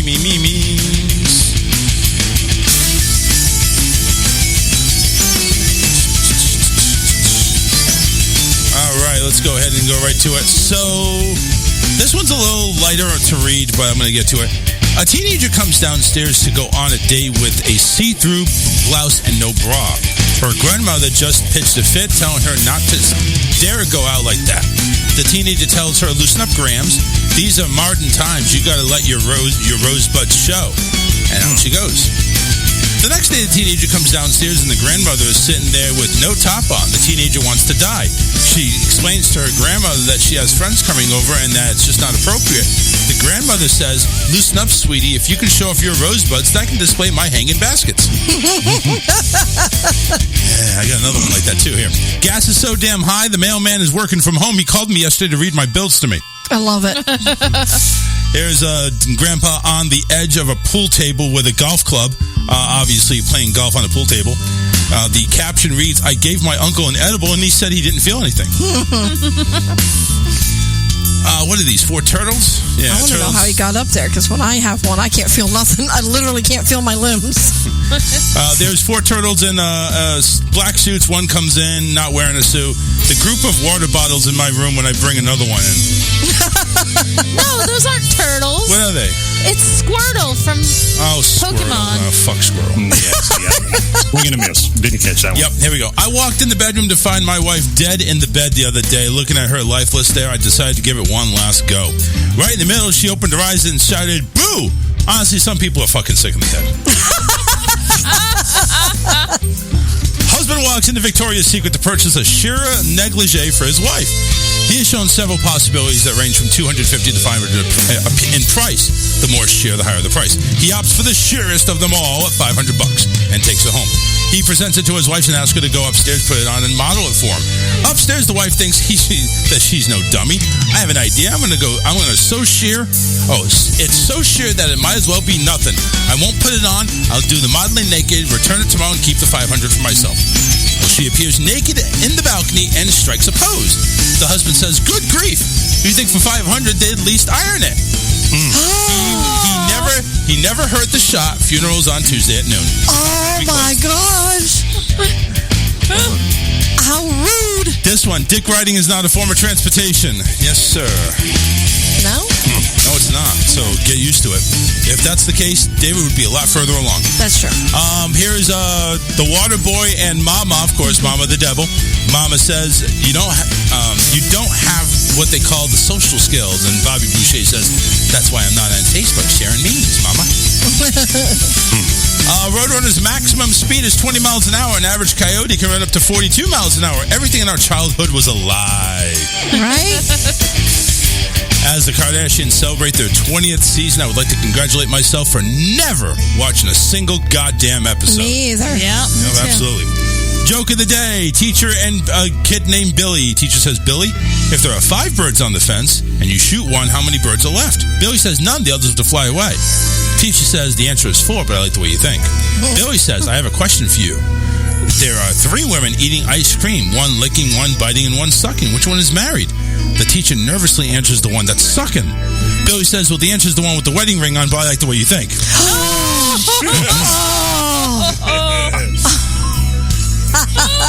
Here's one of those signs where you're protected by the alarm company. This one says, protected by fuck around and find out. Surveillance. Yes. Here's one of those 200 popsicles, obviously with the popsicle stuff gone.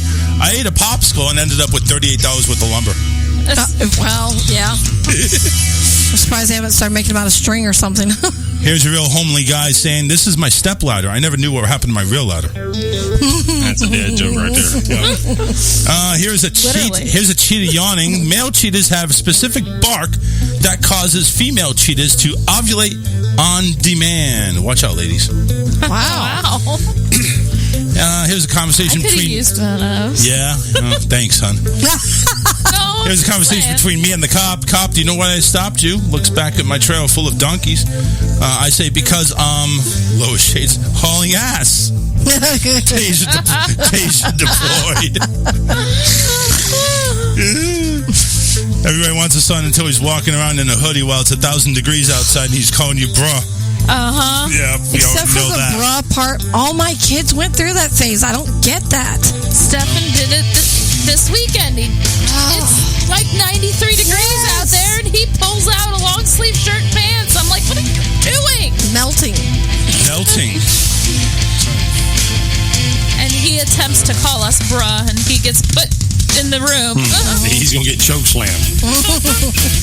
Here's this sign. I am not aging like fine wine. I'm aging like milk getting sour and chunky.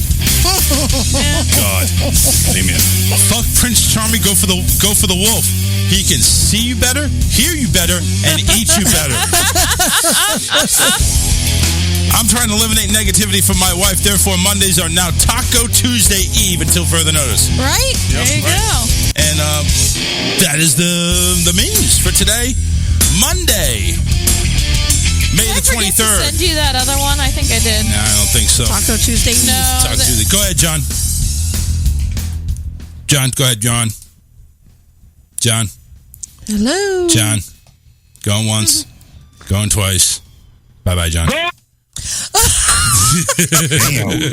I muted him before he could say anything, so...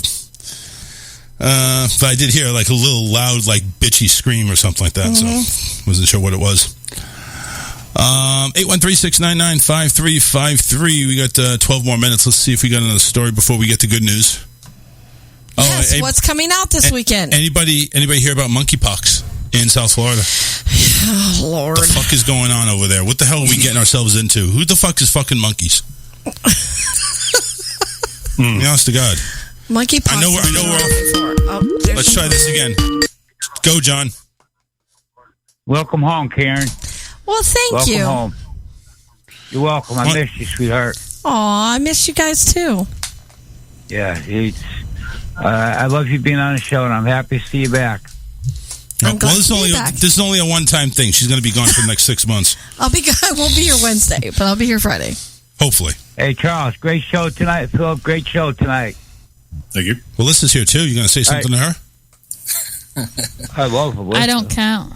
I guess not. He said hello to you in you chat. do count. I was like, You do count. showing love to Karen and Philip, and I mean, he's tugging our dicks and kissing Karen's nipples over there, and nothing for Alyssa. Shut the fuck up. Let me talk to her. Okay, go. So how was your day today? It was all right. Just all right? Yeah, I mean, I worked all day. So. Would Charles do anything? He was working. Would Charles cook clean? No, he was working. Does he massage your feet when you come home? He used to. It's been a while. Well, I do it all the time. Her legs don't extend that far. Yeah, right. It's time to get rid of them. You're out, Charles. I'm in. All right, go ahead. Have a good night. Yep, take care. Love you guys. Yep, bye-bye. Might live longer. Don't know. God. So what the hell's going on with smallpox, monkeypox? What the hell is this going on? Smallpox. Yeah, well, actually, this is a variant apparently of smallpox. So it's monkeypox, a presumptive case of monkeypox down in South Florida, there in Fort Lauderdale. Health officials in Broward County and the CDC are investigating a case which appears to be related to the international travel The Florida Department of Health in Broward said in a news release the person is in isolation, and local Department of Health officials are notifying people who may have been exposed to the patient. The health agency provided no further details about the case. Monkeypox is a virus that originates in wild animals, no shit, like rodents and primates, and occasionally jumps to people. When it jumps to people, they travel high at the fast of light, and, I don't know. Most human cases have been in Central and West Africa, but when the disease is endemic.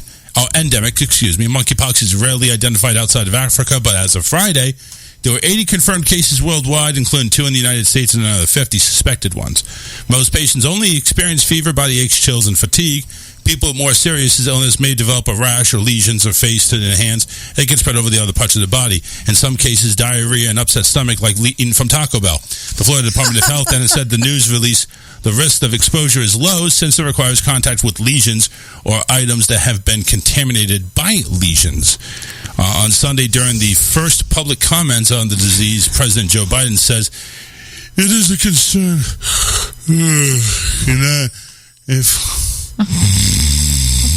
I'm not saying nobody heard anything else.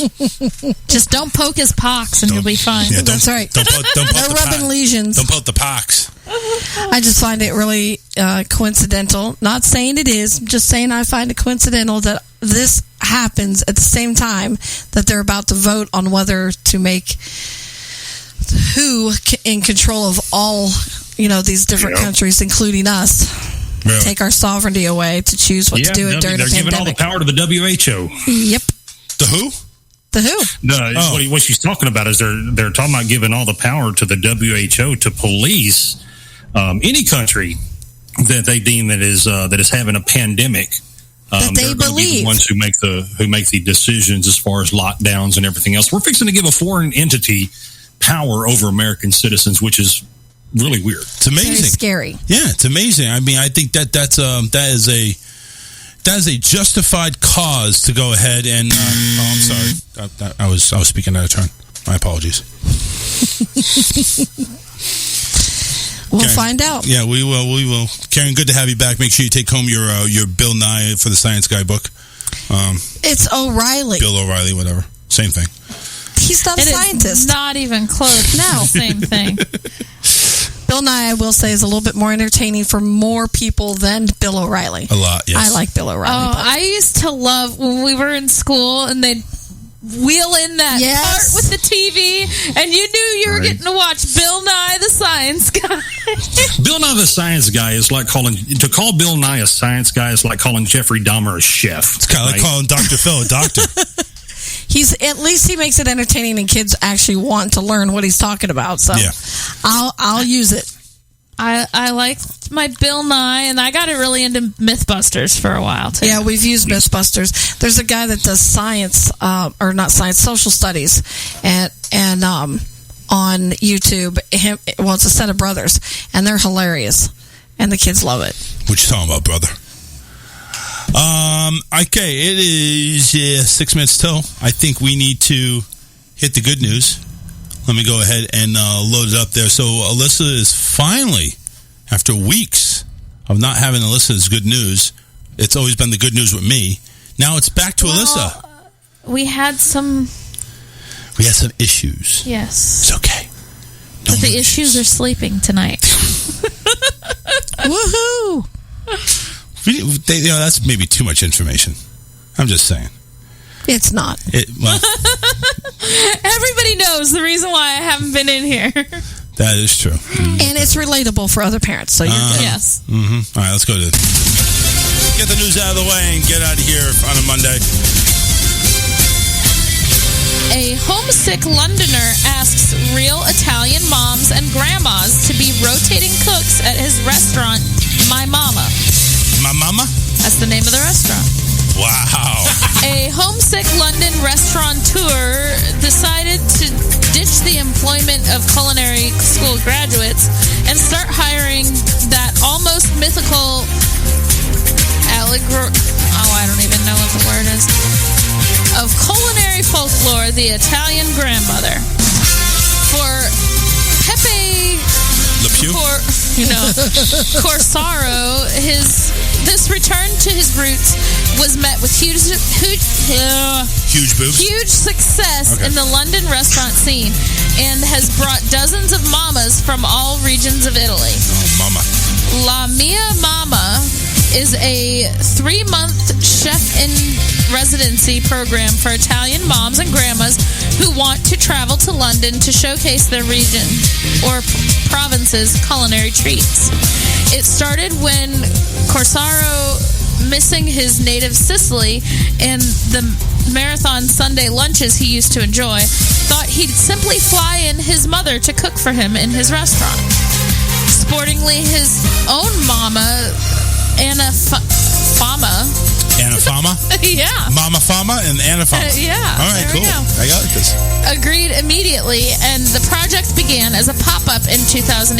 Since the Corsaros expanded the pilot to 2 full-time restaurants in Delhi, after 3 months, the 3 mamas in residence had their chef's hats over a new brigade of mamas from a different region. Along with exceptional taste and attention to detail, La Mia Mama's secret to success is the fact that preparations and dishes can vary wildly between regions and even within regions, such that diners have a near endless opportunity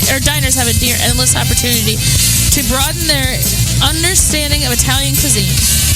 For example, the Germanic influence of northern... Oh, God, I can't talk today. It's okay. Dramatic. Lombardy doesn't often carry down the food capital of Milan, much less of the province, blah, blah, blah. Anyway, so he brings in these mamas to make his... So he went ahead and boned all these mamas to make some sauce. All right, cool. Wonder what he was stirring it with. What you got out of that story? That's what I got out of it. Did you not hear in the beginning, his whole version of that story was completely different? It's the mama mamas. Oh. What happened? No, I got you. There we go. See, you kept on go ahead and cutting in and out, so every time you cut back in, it'll go as do a default. So that's one thing I hate about this thing. I can't keep my own thing on it.